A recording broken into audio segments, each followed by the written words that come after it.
আসসালামু আলাইকুম ফ্রেন্ডস, আজ আমি আপনাদের বানিয়ে দেখাচ্ছি হোমমেড এগ পাস্তা রেসিপি। তো চলুন রেসিপিটির মূল পর্বে যাওয়া যাক। আমি এখানে একটি কড়াইয়ে কিছুটা পরিমাণে জল দিয়েছি, এবার লবণ দিয়েছি ও কিছুটা পরিমাণে সাদা তেল দিয়ে জলটিকে ভালোভাবে ফুটিয়ে নিচ্ছি।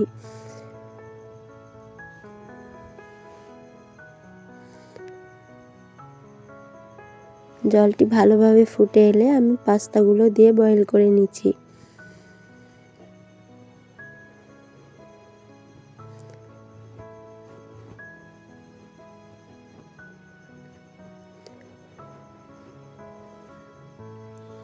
পাস্তাটি বয়েল হয়ে এলে কালারটিও চেঞ্জ হয়ে আসবে। আমি একটি তুলে দেখে নিচ্ছি সিদ্ধ হয়েছে কিনা। আমার এখানে পাস্তাটি সিদ্ধ হয়ে গিয়েছে। আমি এবার গ্যাসের চুলাটি অফ করে দিয়ে পাস্তাগুলো নামিয়ে নিচ্ছি। দেখুন আমি জল ঝরিয়ে নামিয়ে নিয়েছি। আবারও কড়াইয়ে কিছুটা পরিমাণে তেল দিয়ে আমি গরম করে নিচ্ছি। ওর মধ্যে দুটো ডিম ভেঙে আমি দিয়ে ঝুরি করে তুলে নিচ্ছি।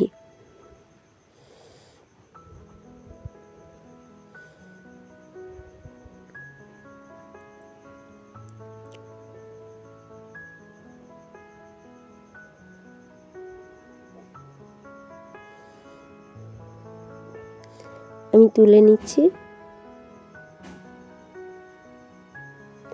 এবার কড়াইয়ে কিছুটা পরিমাণে তেল দিয়ে আমি মশলাগুলো রেডি করে নিচ্ছি। আমি এখানে দিয়েছি দুটো মোটা সাইজের পেঁয়াজ কুচি, 3 থেকে 4টা কাঁচা লঙ্কা কুচি, একটি মিডিয়াম সাইজের ক্যাপসিকাম কুচি ও বাঁধাকপি। এবার এগুলোকে ভালো করে নাড়িয়ে নিচ্ছি।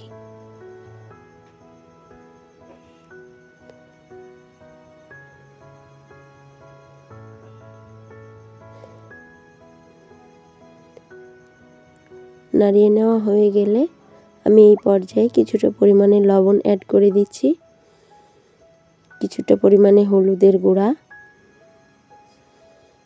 দিয়ে নাড়িয়ে নিচ্ছি।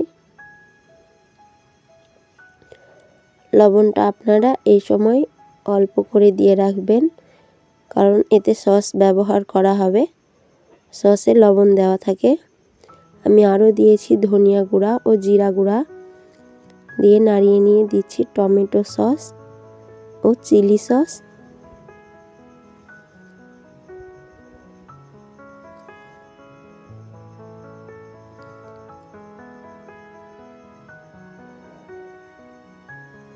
আবারও নাড়িয়ে নিচ্ছি।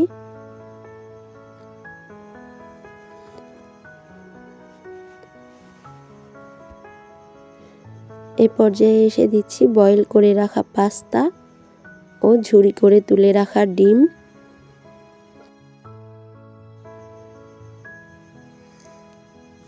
এবার এগুলোকে সমস্ত উপকরণের সঙ্গে মাখিয়ে নিয়ে আমি অ্যাড করব ধনিয়া পাতা।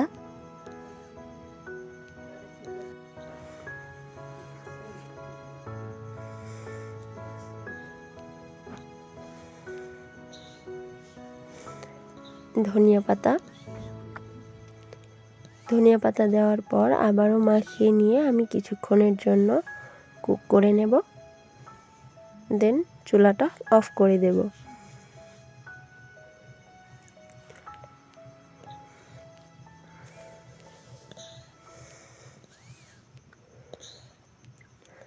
হয়ে গিয়েছে, আমি চুলাটা অফ করে দিচ্ছি এবং ফাইনাল লুক দেখিয়ে দিচ্ছি আপনাদের। এই হচ্ছে পাস্তাটির ফাইনাল লুক।